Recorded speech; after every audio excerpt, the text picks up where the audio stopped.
नमस्ते। मैं हूं आचार्य प्रतिष्ठा। मौसम परिवर्तित नहीं होता कि हमें पहले ही खांसी होनी शुरू हो जाती है।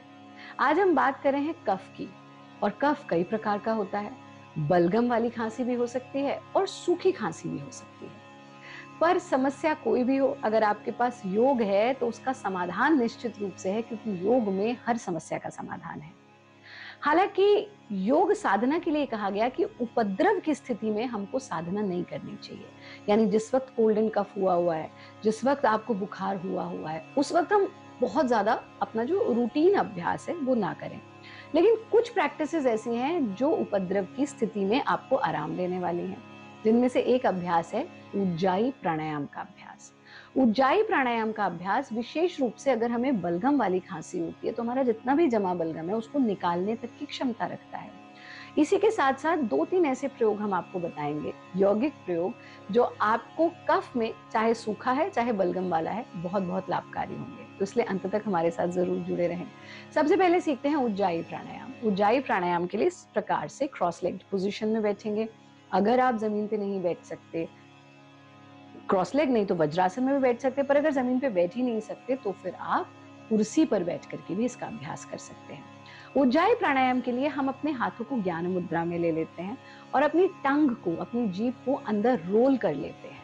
कैसे रोल करेंगे? जैसे आप ऊपर तालू को छूते हैं आवाज निकालने के लिए, टच करके आवाज निकाली, उसी प्रकार से जिह्वा को तालू से छुएंगे और अंदर की ओर रोल करेंगे जितना इजीली कर सकते हैं।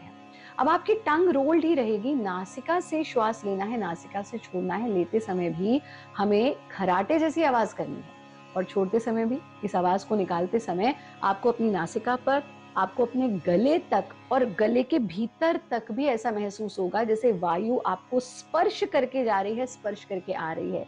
इस दौरान आपको खांसी हो सकती है, आपको उबकाई जैसी भी आ सकती है, और अगर आप खांसेंगे तो आपकी बलगम भी निकल सकती है। This is absolutely normal. तो एक बार देखिए कैसे करना है। स्थिति में बैठे,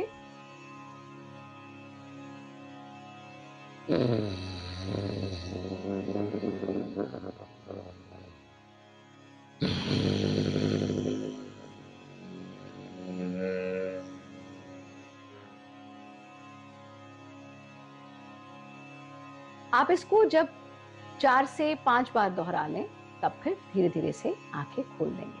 आंख खोलने की जल्दी हमें बिल्कुल भी नहीं करनी है। ये हुआ उज्जाई प्राणायाम, जिसका 4 से 5 रिपीटिशन आपको करना है। शुरू में थोड़ा जटिल लग सकता है, पर विद्या अभ्यास नैव प्रसीदति, विद्या तो अभ्यास से ही प्रसन्न होती है। तो नियमित अभ्यास करें, आपको लाभ मिलेगा। हमने कहा था कुछ ऐसे प्रयोग आपको बताएंगे। सबसे पहला काम जो आपको करना है वो ये कि गुनगुना पानी लीजिए, उसमें थोड़ा सा नमक डालिए और उससे गार्गल कीजिए। यानी मुंह में डाला और इस तरह की आवाज निकाली, उसको बाहर स्पिट कर दिया, थूक दिया। दूसरा काम जो आपको करना है, रात्रि में एक बादाम को भिगो लीजिए, सुबह इसका छिलका उतार करके इसको घिस लीजिए। जब आप घिसेंगे एक लिक्विड जैसा, पेस्ट जैसा बन जाएगा। इसको, यानी एक कटोरी लीजिए, पहले उसमें 1 चम्मच शहद लीजिए, फिर ये पिसा हुआ, यानी घिसा हुआ, पिसा हुआ सही शब्द नहीं है, घिसा हुआ बादाम डालिए। थोड़ी सी अदरक को ऐसे कूट लेंगे, फिर उसे निचोड़ेंगे तो उसमें से 2-3 बूंद पानी निकल या रस निकल आएगा अदरक का, वो डाल लीजिए। और पिंच ऑफ ब्लैक पेपर, यानी काली मिर्च। तो क्या क्या हुआ?